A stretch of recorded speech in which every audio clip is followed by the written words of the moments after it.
예수님께서 변화산에서 내려오셨을 때에 이제 제자들 사이에는 새로운 일이 벌어지고 있었습니다. 그게 바로 오늘 본문에 있던 이야기입니다. 어떤 부모가 와서 제자들에게 간청을 하는데 우리 아이가 귀신이 들렸다는 거예요. 그래서 귀신 들린 결과 이 아이의 하는 행동이 특이한 일을 하는 것입니다.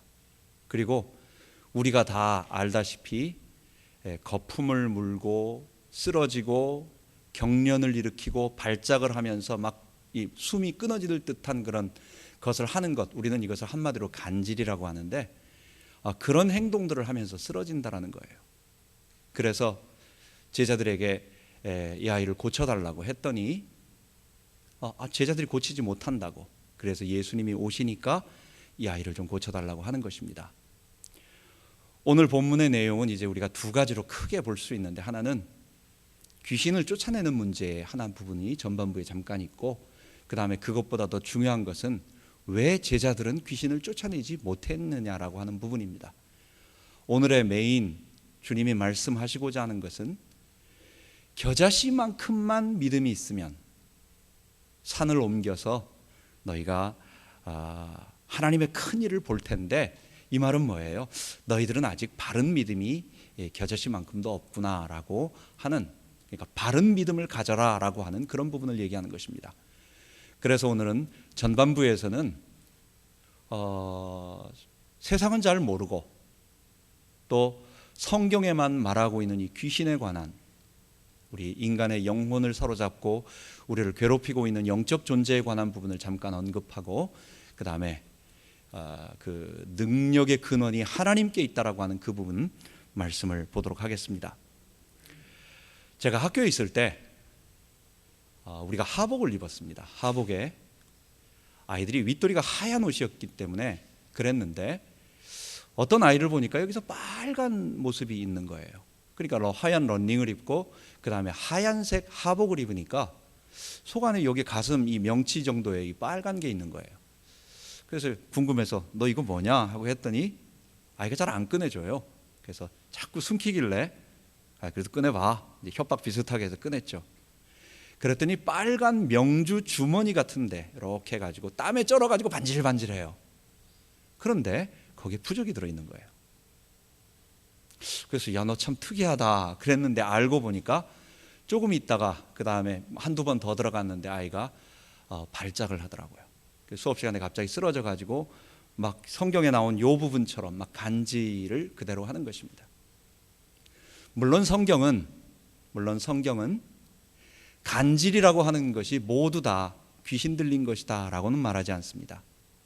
귀신 들린 자 중에서 간질과 같은 발작을 한다라고 하는 얘기지, 지금 모든 간질하는 사람들이 다 귀신 들렸다라고 이렇게 얘기하는 것은 아니에요. 우리가 정신병과 귀신 들린 것을 조금 구분을 해야 할 그런 것이 좀 있을 것 같습니다. 제가 귀신 들린 사람도 한 명 봤습니다.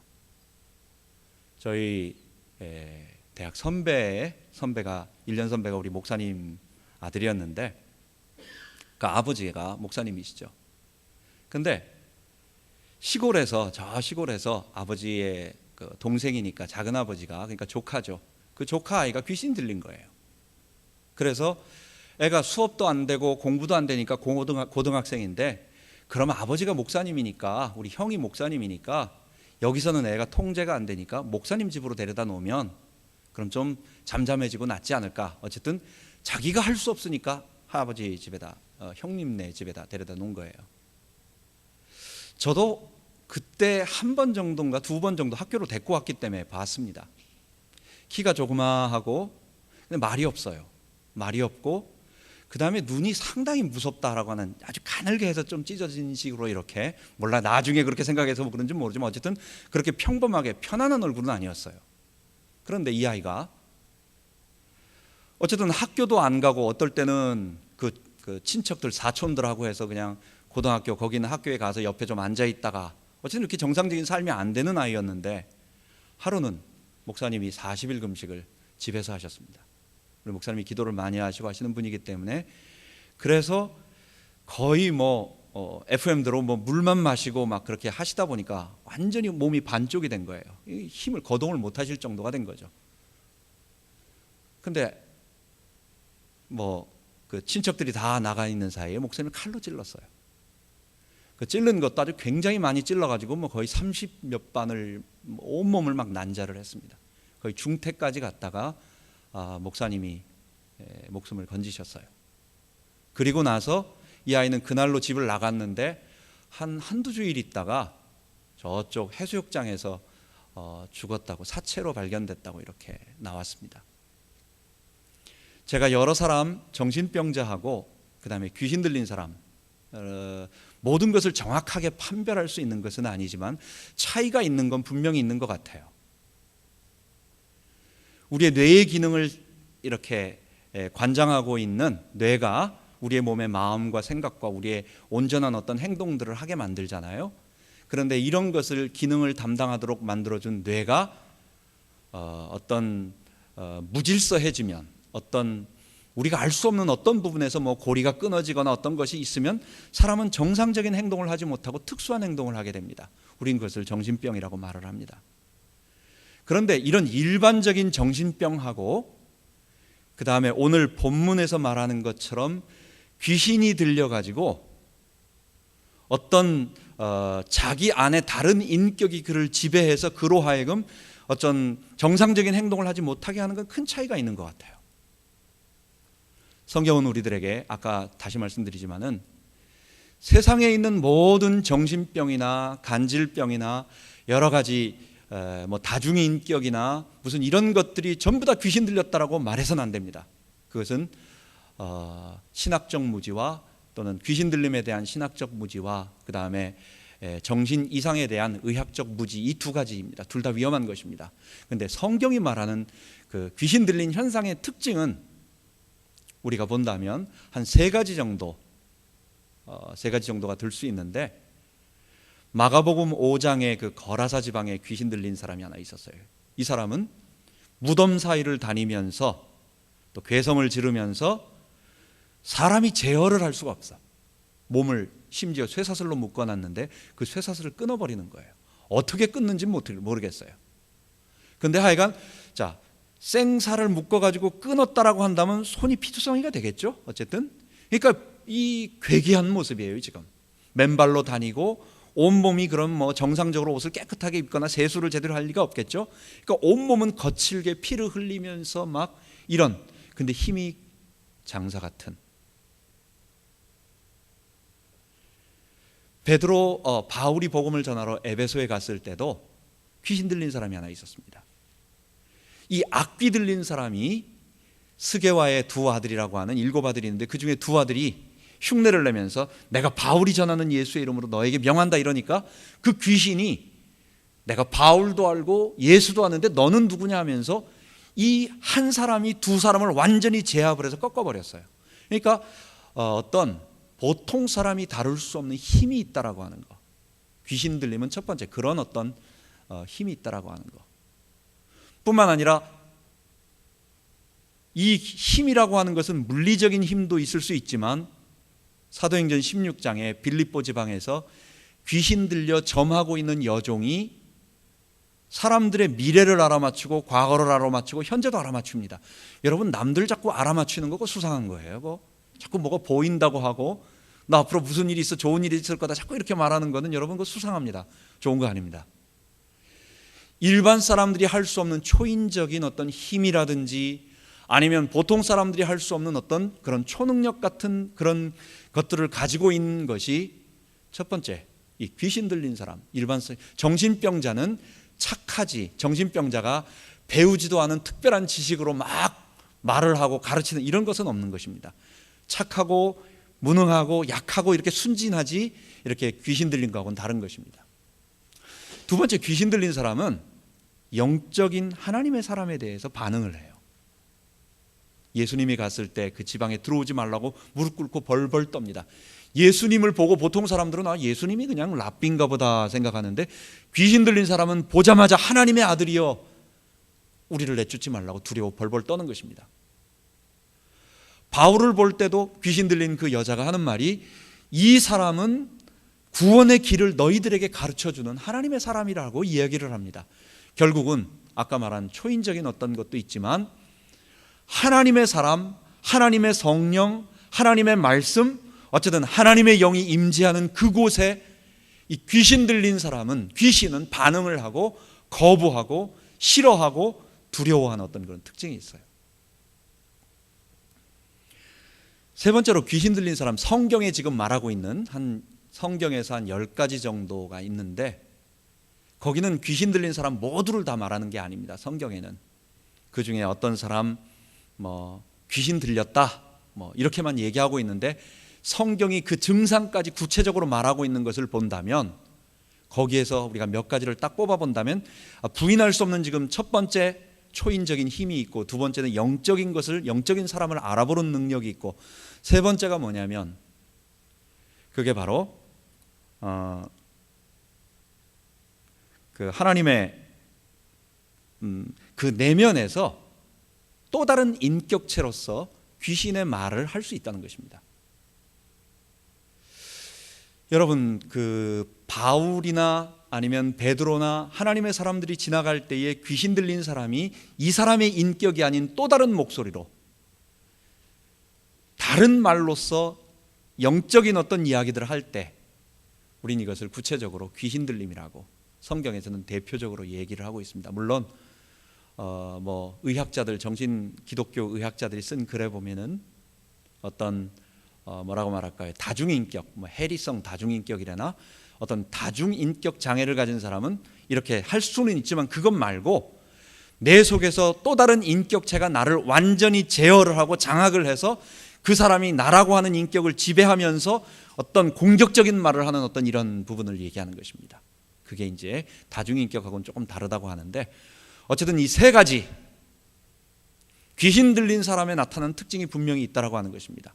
그렇다고 한다면 귀신 들린 사람은 정신병 약을 먹어도 치유가 안 되겠죠. 그러니까 약물을 투여하거나 정신병원에 가서 약물을 먹었을 때 완화가 되고 잠잠해지는 것, 그것은 귀신 들린 증상이 아니다라고 하는 것 우리가 알아야 되겠습니다. 귀신 들린 현상에 대해서 이제 제가 이렇게 앞부분을 이야기할 수밖에 없는 것은 왜냐고 하냐면, 우리 현상에 있어서, 삶에 있어서 우리가 이해될 수 없는, 아직 다 밝혀지지 않는 여러 가지 일들이 있습니다. 나쁜 일들이 일어나는 거나 우리 몸에 질병이 일어나는 거나 여러 가지 일들이 있을 수 있어요.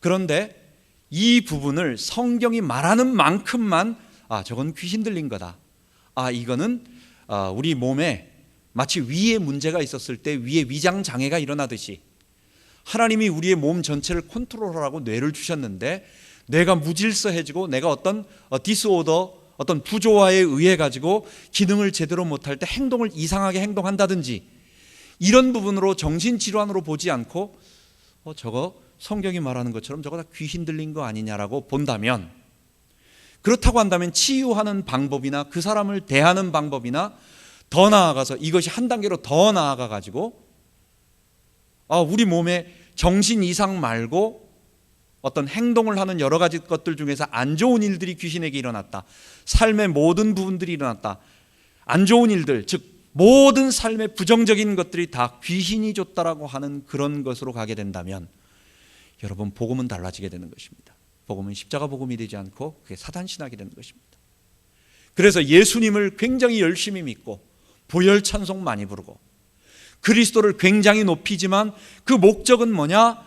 내게 문제를 일으키는 이 귀신을 쫓아내기 위해서. 내 힘으로는 귀신을 쫓아낼 수 없고 내 능력은 안 되는데 하나님의 능력, 그리스도, 그분이 나를 귀신을 쫓아낸다고 하니까 그 힘을 얻으려고 자꾸만 그렇게 하는 거예요. 이것은 십자가의 내 죄를 위하여 피 흘리신 예수님 믿는 것이 아니라, 똑같이 예수 믿지만 그것은 예수를 믿는 것이 아니라 귀신을 쫓아내는 데 집착하게 되는 거예요. 이것은 하나님 나라 구원이 임하지 않는 것입니다. 그래서 오늘 전반부에 귀신 들린 아이가 분명히 있었습니다. 이것은 아이가 쓰러지는 것 보니까 귀신이라고, 귀신 들린 것 같다라고 우리가 판단하는 것이 아니라 예수님도 그렇게 말씀하셨고 그 다음에 성경을 쓴 사람도 분명히 귀신 들려서 이렇게 됐다라는 거예요. 주의하셔야 됩니다. 간질병 발작하는 사람들이 모두 다 그렇다라는 것이 아니에요. 어떤 사람 중에 간질하는 그런 증상을 일으키는 아이들은 귀신이 그렇게 한 적이 있다라고 하는 이 성경에 말하는 것입니다. 이 아이를 이제 어쨌든 전반부에 우리가 기본적으로 알아야 할 부분을 알아야 하고, 두 번째, 제자들에게 데려왔는데 제자들이 고쳐내지를 못하는 거예요. 여러분 좀 이상하지 않습니까? 누가복음 9장이나 마태복음 10장에 보면 예수님께서 12제자를 파송하시면서, 이전에 파송하시면서 귀신을 내어 쫓는 권세와 질병을 고치는 은사를 주셨고 권세를 주셨고, 또 그들이 얼마 전에 나갔다 돌아오면서 귀신을 다 내어 쫓았어요. 그리고 질병도 고쳤어요. 근데 지금 이게 얼마 되지 않았거든요. 그렇게 오래된 것이 아니거든요. 뭐 1년, 2년, 3년 안 쓰다가 갑자기 그렇게 된 것도 아니거든요. 근데 왜 얼마 후에 와서 자기들에게 귀신을 고쳐달라고 온 이 사람의 아이는 귀신을 고치지 못하고 왜 쩔쩔매고 있느냐? 도대체 어떤 문제냐 이거는? 왜 예수님은 그들을 보면서 너희가 믿음이 없다라고 하는 말씀을 하셨고, 누가복음 9장에는 거기에다가 또 하나 같은 말로서 기도하지 않는다, 너희가 기도하지 않았다라고 하는 이 두 가지 말씀을 하시냐라는 것입니다. 여러분, 이 사람이 귀신을 내어 쫓지 못한 것은, 또 더 나간다면 뭐 질병을 치유하지 못한 것은 뭐 이런 여러 가지 것들인데, 이런 문제를 제자들이 해결하지 못한 것은 도대체 무슨 의미이고 왜 그랬고, 그 다음에 왜 예수님은 그들에게 믿음 문제를 얘기하셨고, 그리고 또 기도하라고 말씀하시느냐. 그래서 믿음과 기도, 오늘의 핵심 주제는 도대체 이 믿음이라는 것은 무엇이고, 도대체 기도라고 하는 것은, 예수님이 말씀하신 기도라고 하는 것은 무엇이냐라고 하는 것입니다. 여러분, 우리는 생각할 때 대체로 믿음이라고 하는 것 어떻게 생각하냐면은 확신이라고 생각을 합니다. 하나님에 대한 믿음이 강하다. 그럼 여러분 어떻게 생각하십니까? 확신이 강하다라는 거예요. 하나님은 능력이 있으시다. 하나님은 나를 사랑하신다. 하나님은 나에게 약속하신 것을 이루실 것을 확신한다. 어쨌든 이런 여러 가지 확신이, 그런 확신이 내게 강한 것, 내가 흔들리지 않는 아주 세게 믿는 것, 강하게 믿는 것, 이런 걸 믿음이 강하다라고 보통은 생각을 합니다. 여러분, 그런데 성경은 그렇게 말하고 있지 않습니다. 여러분, 우리가 내일, 예를 들어서 내일 아침에 우리가 한국에 가야 된다. 그런데 비행기를 몇 시까지 타야 돼요. 그러면 내가 늦잠을 자가지고 못 가면 비행기가 나 기다려줄 리는 없죠. 가버린다고요. 그러니까 내가 꼭 일어나야 된다고 해서 알람 시계를 설정을 해놓습니다. 하나 갖고 자신 없는 사람은 2개, 3개를 딱 설정을 해놓죠. 여러분, 이 알람 시계는 분명히 아침에 내가 설정한 시간에 켜져서 울려서 나를 깨울 것이다라고 하는 믿음을 가지고 자는 거예요. 믿음이 있는 거예요. 이것도 우리가 차를 몰고 밖으로 나갑니다. 시속 한 60마일, 한 80마일까지는 저도 내봤는데 뭐 그 이상은 안 해봤습니다. 100마일 정도까지 160km 달려도, 이 쇳덩어리가 달려도 내가 브레이크를 밟으면 차가 선다라고 하는 믿음이 있어요. 그죠? 그러니까 우리가 차를 속도를 내고 나갈 수 있는 거예요. 여러분, 우리가 하나님을 믿는 것은 이런 어떤 비인격적인 기능을 믿는 게 아니에요. 하나님은 능력이 있으셔서 이런 일을 하실 수 있다. 하나님은 내가 기도할 때 어떤 일을 성취해 줄 그런 힘이 있으시다. 하나님은 뭐 하시다 해서 내가 그것을 세게 믿고 있는 것, 그 일은 반드시 이루어질 거라고 내가 확신하고 자신감을 갖고 흔들리지 않고 의심하지 않고, 사람들은 이것을 믿음이라고 생각하는데, 이 믿음은 인격이신 하나님을 믿는 게 아니라 비인격 자동차의 기능을 믿는 거나 알람시계의 기능을 믿는 거하고 똑같다라는 거예요. 이런 믿음일 때 하나님을 우리가 이렇게 하나님 자신, 그분의 인격, 그분 자신을 믿고 신뢰하는 것이 아니라 그분의 능력을 따로 떨어뜨려서 그분이 하실 일들이라든지 능력을 믿기 시작한다면, 이거는 비인격으로 믿기 시작하면 여기에 믿음의 세기는, 믿음의 유무는 어디에서 달려지는 겁니까? 그때는 내가 그것을 얼마나 확신하느냐에 따라서 믿음이 있느냐 없느냐가 결정되는 거예요. 제자들이 그랬던 것 같습니다. 정확하게 우리가 볼 수는 없지만 예수님께서 이렇게 봤을 때 내가 이전에도 한번 해봤으니까 이건 할 수 있다.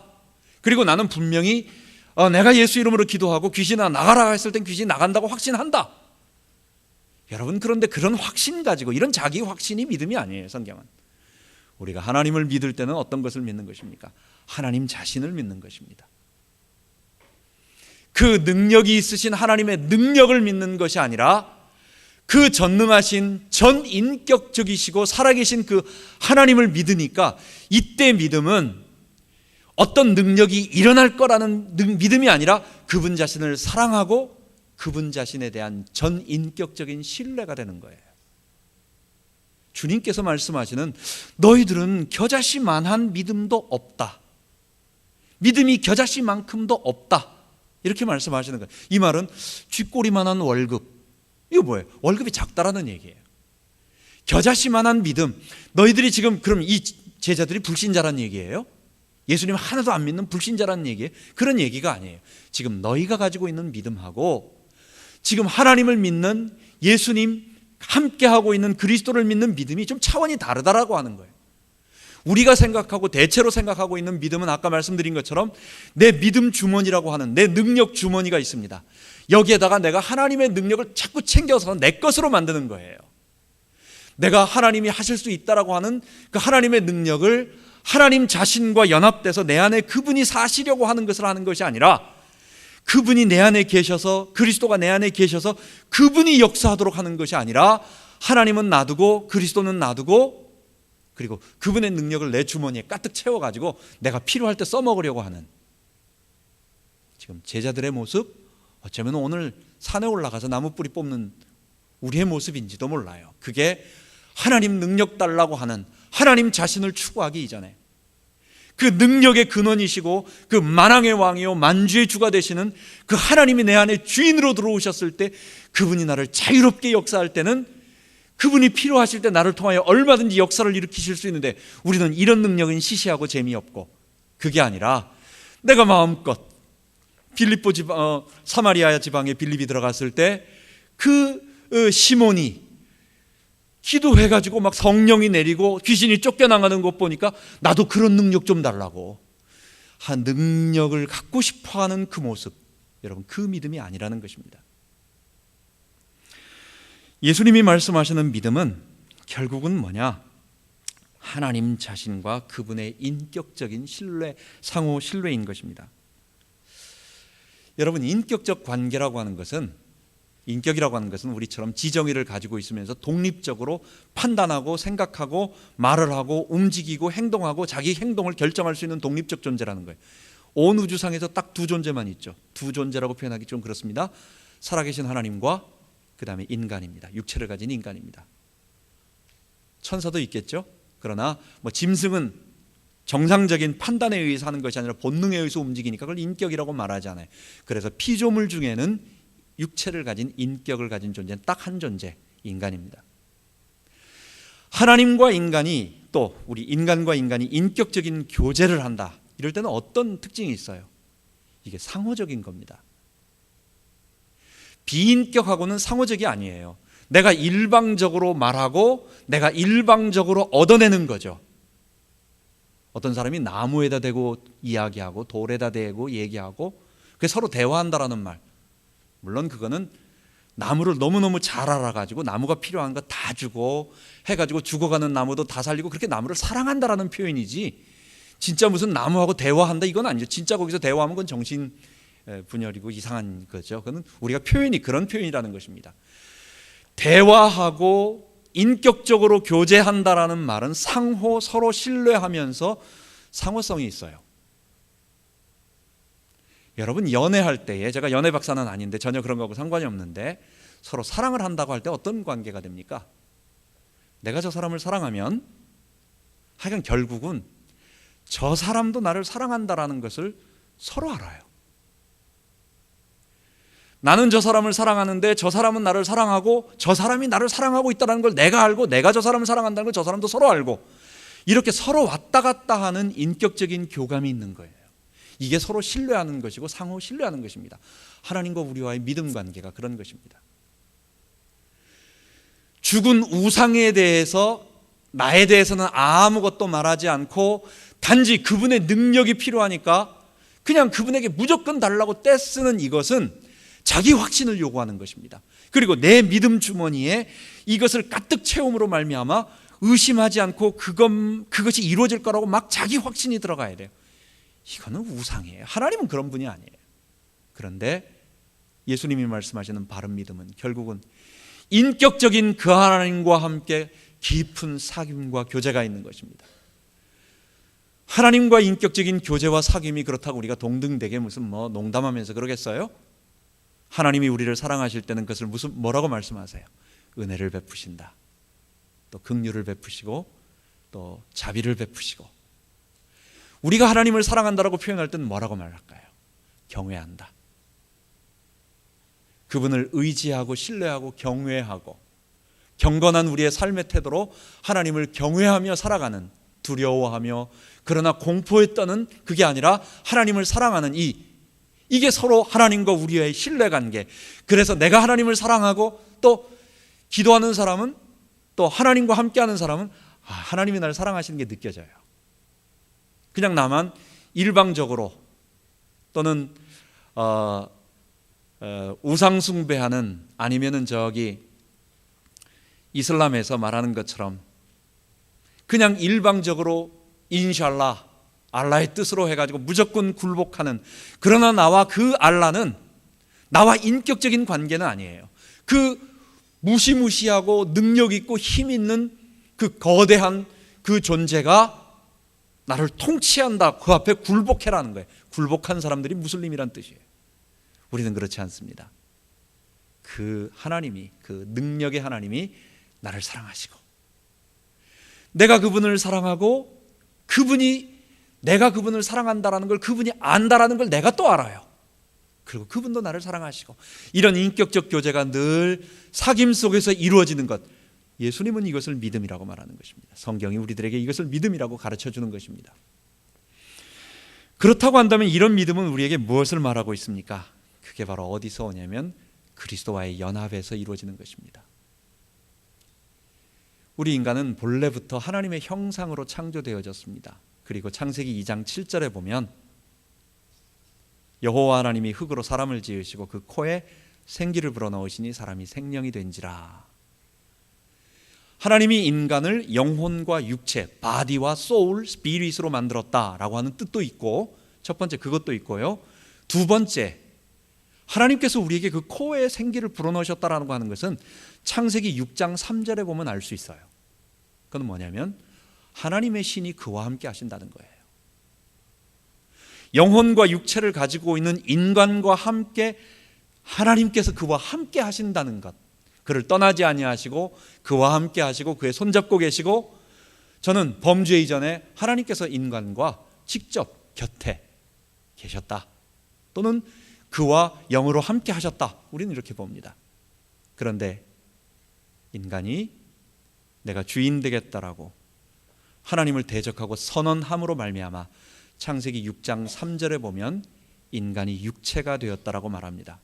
그 육체라고 하는 것은 우리에게 스피릿이나 아니면 우리에게 소울이라고 하는 영혼이 없어져 버리고 인간은 고기 덩어리만 남았다, 육체라고 말하는 게 아니에요.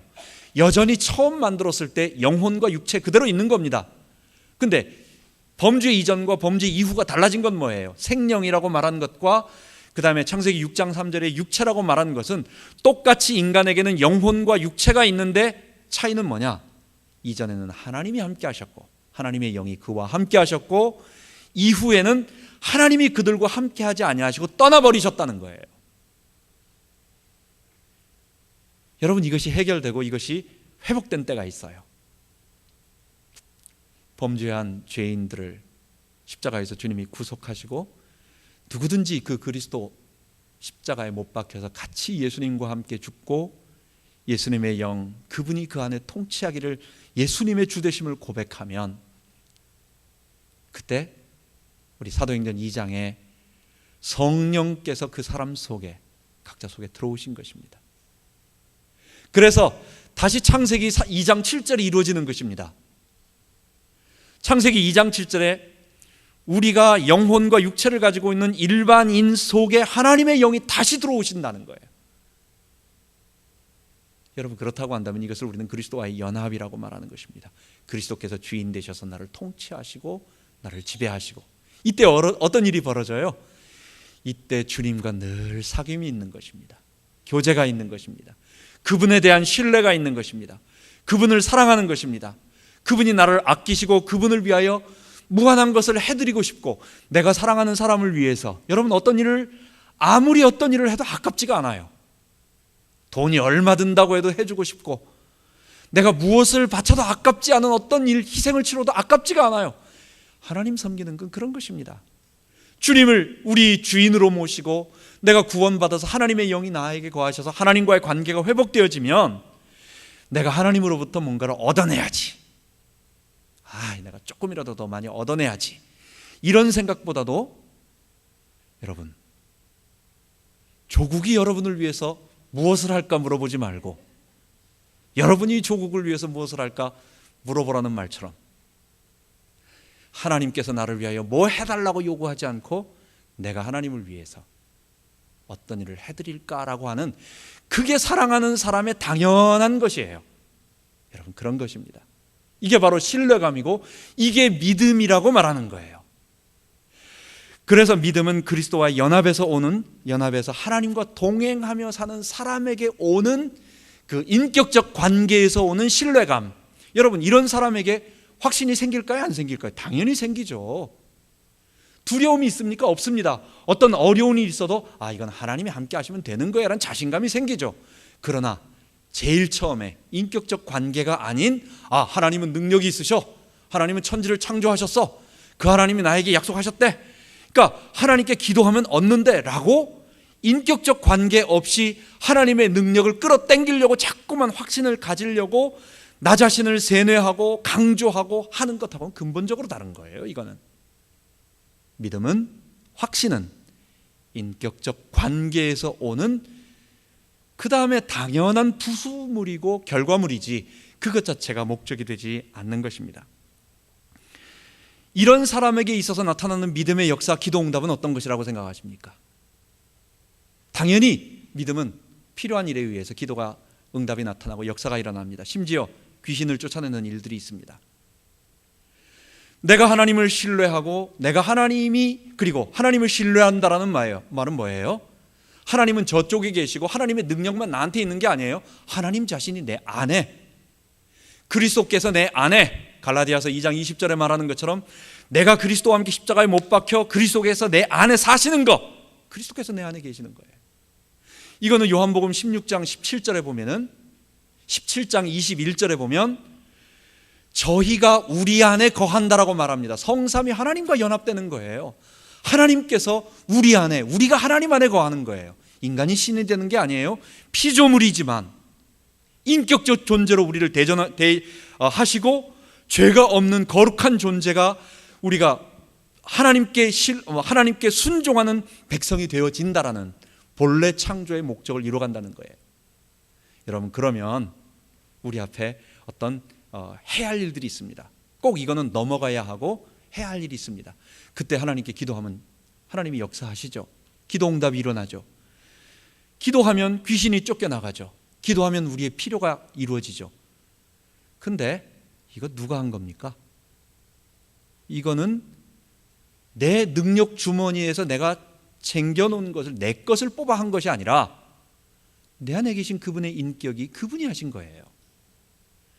예수 이름으로 기도하라는 것은 예수님은 놔두고 예수라고 하는, 예수 이름이라고 하는 것이 주문이 돼서 아무나, 그냥 불교 신자든 캐톨릭 신자든 아니면 무슨 마호멧 이슬람 신자든 그냥 예수 이름으로 하면은 누구에게나 역사가 일어나는 주문이 아니라 그분이 내 안에 연합해서 사시는 사람이 예수 이름으로 기도하면 예수 이름의 권능이라고 하는 건 뭐예요? 예수님 자신이 역사하시겠다는 거예요. 내 안에 계신 그분이 일어나겠다는, 역사하시겠다는 거예요. 그러면 능력은 누구에게 나오는 겁니까? 내게 아니에요. 능력은 하나님의 것, 예수님의 것입니다. 그게 바른 믿음인 것입니다. 모세가 아무리 확신을 가지고 바다가 갈라질 거다, 홍해가 갈라질 거다 확신을 가지고 있다고 해가지고 홍해가 갈라지는 게 아니고, 하나님의 백성으로서 하나님께 순종하는 하나님의 뜻을 따르는 종으로서 하나님과 동행하며 살아가고 있는데, 이 일이 꼭 필요하다라고, 이스라엘 백성이 반드시 거기를 통과해야 되고, 모든 사람들 가운데 하나님이 살아계신 것과 온 이스라엘에 하나님이 계신 것을 알게 하겠다라고 하는 것을 보이시기로 한다면 이걸 건너가야 된다, 이 갈라져야 된다 라고 하는, 그것이 있으니까 하나님이 하라고 하니까, 그럼 하나님이 이를 나를 통해서 이루어 주십시오 라고 하니까 갈라지는 거예요. 바다가 갈라진다라는 확신이 있어서 갈라지는 게 아니라, 하나님이 그와 함께 하셔서 필요하시니까 그가 기도해서 되어지는 것입니다. 우리가 이 순서 관계를, 그래서 능력은 나에게 있는 것이 아니라 하나님께 있다라고 하는 것 잊지 말아야 되겠습니다. 그렇다고 한다면 예수님이 이제 똑같은 평행구절이라고 말하는데, 이 구절 속에 마가복음에는 한 가지 더 말씀하십니다. 기도 외에는 이런 류가 나가지 않는다. 너 기도 좀 해라. 제자들이 전혀 기도하지 않았을까요? 여러분, 그렇지 않습니다. 제자도 예수님이 하도 기도하라고 많이 가르쳐 주셨거든요. 그렇게 가르쳐 줬는데 양심이 있지 기도 한 번도 안 했겠습니까? 기도는 한 것입니다. 근데 문제는 아까와 같이 인격적 기도가 아닌 그분의 능력을 구하고 어떤 다른 것을 구하는 기도라는 것입니다. 그래서 기도라고 하는 것은 뭐냐?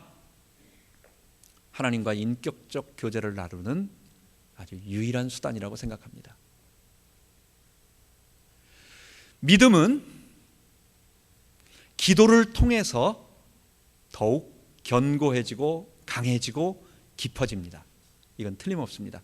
다른 것을 통해서 그렇게 되지 않아요. 여러분, 우리가 성경 공부가 중요합니다. 왜냐? 하나님의 말씀, 하나님 자신을 아는 것입니다. 그분이 어떤 분이시고 그분이 어떤 계획을 갖고 계시고 또 지금 나에게 무엇을 하기를 원하시는가, 그거는 내가 그냥 가만히 앉아 있어서 기도 하늘 쳐다본다고 되는 게 아니에요. 하나님 말씀을 읽어야 거기에 다 말씀되어 있습니다. 그런데 이 하나님 말씀만 내가 앉아서 이론적으로 지식적으로 공부하고 한다고 해가지고 그게 하나님과 인격적 교제가 이루어지는 게 아니에요. 그건 내가 공부하는 거예요. 내가 알아가고 있는 거예요. 하나님을 알아가는 성경 공부는 결국은 무엇을 하게 만드느냐? 하나님과 직접 교제하도록 만드는 기도 행위를 하게 만드는 것입니다. 그래서 성경 공부를 하면 필연적으로 그 사람은 그러면 주님과 교제하고 싶다. 그럼 교제한다는 것은 내가 성경을 안다고 지식을 갖는다고 교제하는 게 아니라 내가 주님과 기도하고 싶어져요. 밤중에 아니면 새벽에 다른 사람 없을 때 조용하게 주님과 좀 필요할 때는 강하게 부르짖을 수도 있고, 어떨 때는 조용하게 은밀하게 조용하게 묵상할 수도 있고, 아니면 어떤 여러 가지 그 사랑하는 사람과의 관계 속에서는 어떤 방법이 여러 가지가 있는 것이지 그게 뭐 한 가지만 있는 것이 아닙니다. 중요한 것은 내가 그분을 사랑하고 그분이 나를 사랑하는 이 인격적 교제가, 그때 내가 주님과 동행하는 삶을 살아가는 거예요. 그분이 내 안에 주인으로 좌정하여 주시는 거예요. 이런 일이 우리 그래서 찬송가 부를 때 내 기도하는 그 시간, 그때가 가장 귀하다, 그때가 가장 즐겁다. 여러분, 이거 기도 아는 사람이 지은 거예요. 이거 누가 이렇게 기도를 졌는지, 이 찬송을 이렇게 졌는지. 옛날에 한참 그 미래를 놓고 우리 기도할 때 흑석동에 살 때였습니다. 새벽에 일어나서, 물론 지금도 좀 그런 것도 있지만 그때 한 2년 정도는 하나님이 집중적으로 기도를 시키셨어요. 새벽에 일어나는 것이 그렇게 좋아. 그래가지고 한 2시간 정도 마루 같은데, 우리 흑석동 달동네 그 한강변 내다보는 거기에 있었습니다. 거기에 창가에 나와가지고 담요 두껍게 깔아서 방석같이 만들어 놓고 그렇게 기도하면 주님이 그렇게 좋아요. 주님이 좋고 주님이 내 미래를 책임지시고 주님이 나와 함께 하시고, 뭐 가진 건 아무것도 없었어도 하나님 앞에서 하나님께서 이 기도를 듣고 계신다는, 그때 찬송이 내 기도하는 그 시간, 그때가 가장 즐겁다라는 것이었습니다. 여러분, 이런 우리 주님과의 은밀한 주님과의 관계, 다시 말씀드리지만 이 기도를 통해서만, 기도는 하나님과 인격적 교제를 나누는 좋은 방법이 아니라 유일한 방법이라는 걸 알아야 됩니다.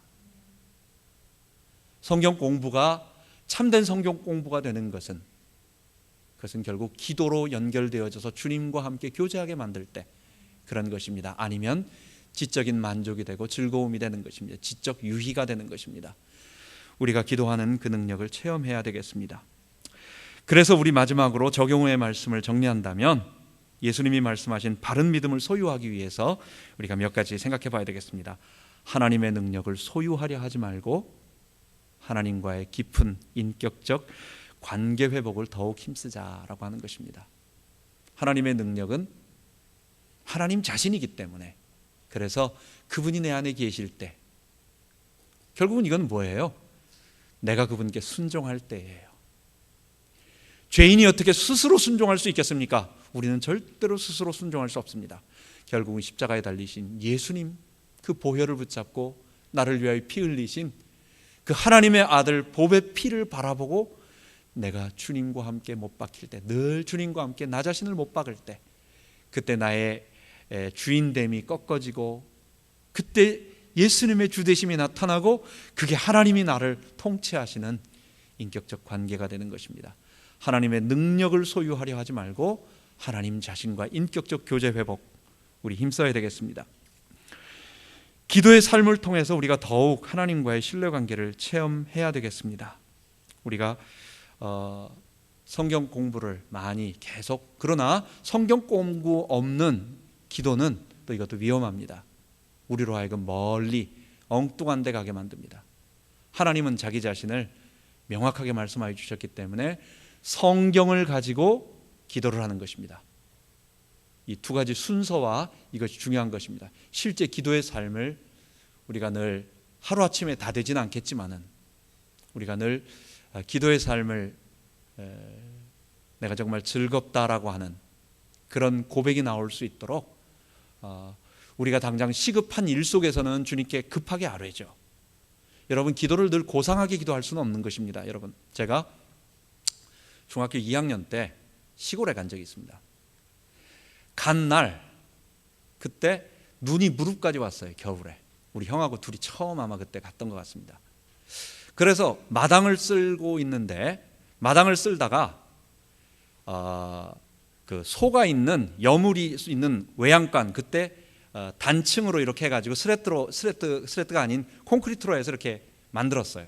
그러니까 밑에는 외양간이고 그다음에 이쪽에는 또 뭐 이런 다른 창고가 있고 그 위쪽에는 평평한 그냥 옥상이에요. 거기다 짐도 놔두는데 거기에도 눈이 많이 쌓여가지고 그 눈도 치우라고 그러는 거예요, 우리 할아버지가. 그래서 눈을 치우기 시작했습니다. 근데 그 시골에는 별로 그렇게 안전장치가 없기 때문에 거기에 눈을 갖다가 담을, 그 옥상의 끝에 있는 담을 내 무릎 정도 한 요 정도로 만들어 놓은 거예요. 뭐 1층이니까 그렇게 높지 않다고. 근데 제가 뒤로 눈을 쓸다가 이거 뭐 눈 치우고 뒤로 쓸다가 탁 걸렸어요. 그래서 뒤로 넘어간 겁니다. 거기서 순간적으로 손으로 벙어리 장갑을 끼고 그 난간을 잡고 거꾸로 매달렸어요. 내 머리는 땅에 내려가 있고 다리는 하늘로 올라가 있고 혼자서 거기서 매달려 있는 겁니다. 물론 그게 뭐 10층은 아닙니다. 그게 뭐 한 1층 그 정도 있지만 머리가 지금 이렇게 거꾸로 매달려 있는 거예요. 중학교 2학년 때. 거기서 제가 어떻게 했겠습니까? 형, 시간 있어? 우리 형이 저쪽에 있었거든요. 형, 살려줘! 이 얘기가 나오는 거지. 거기서 고상하게 형, 좀 천천히 와서 시간 있으면 내 손 하나 좀 잡아주시고 뭐 이런 말 안 나오는 거예요. 우리가 급할 때는 눈물 나는 겁니다. 하나님 앞에 절규가 나오고 살려달라는 얘기가 나오는 겁니다. 기도가 그런 기도는 뭐 좀 수준 낮은 거고, 참 대자대비하시고 천지 만물을 창조하시고 뭐 이렇게 미사 요구가 있는 게 좋은 기도라고 말하는 것은 아니에요. 그러나 기도의 기본 정신은 내가 하나님께 뭔가를 얻어내려고 하는 게 아니라 그분과의 인격적 교제라는 것을 첫 번째 이해하고, 두 번째, 내가 필요할 때, 급할 때는, 이때는 서론 어떤 뭐 결론 다 없는 겁니다. 하나님 하고 살려달라고 그분을 신뢰하면서 기도하는 거예요. 똑같은 기도예요. 중요한 것은 그분을 신뢰하며 기도하라는 것입니다. 그리고 정말 기도하라는 것입니다. 마지막으로 우리가 이런 믿음과 기도라고 하는 바른 믿음과 능력 있는 이런 바른 믿음과 기도는 결국은 우리가 날마다 십자가에 못 박힐 때, 그래서 어떤 사건이 있으면 정말 주님, 내가 주인 되지 아니하고 예수님이 나의 주님이십니다라고 고백하고, 의도적으로 고백하고, 또 주님의 생명이 나와 함께 하십니다라고 고백을 하고, 그러기 위해서 우리가 자꾸 잊어버리기 때문에 아침에 성경, 우리 본문, 이번 일주일 동안 여러분들에게 준 본문을 잠깐 읽어보고, 목차 대지만 딱 읽어보고, 잠깐 하나님 오늘도 역사해 주옵소서라고 기도하고, 또 필요한 것 기도하시고, 이런 기도의 삶을, 인격적인 교제를 계속 이루어 나가시면 우리가 바른 믿음 속에서 하나님의 능력을 체험하고 올바른 신앙을 갖게 될 것입니다. 이런 축복에 거하기를 원합니다. 하나님 아버지, 하나님, 우리는 하나님을 자꾸만 하나님 자신보다도 하나님의 능력을 좋아하기를 원합니다. 하나님, 우리는 하나님의 능력을 내가 사용하기를 원하지 하나님 그분 자신을 사랑하지를 않습니다. 주께서 오늘 제자들의 그 믿음 없음을 통해서 바른 믿음이 무엇인가를 말씀해 주시고, 그리고 그들이 귀신 쫓아내지 못한 것이 믿음 자체에 바른 믿음이 겨자씨만큼도 없다라고 하는 바른 믿음에 대한 것을 제대로 말씀해 주시니 감사합니다. 우리가 이런 믿음을 갖고 기도하며 주님과 깊은 교제 속에서 승리할 수 있도록 인도하여 주옵소서. 예수님 이름으로 기도합니다. 아멘.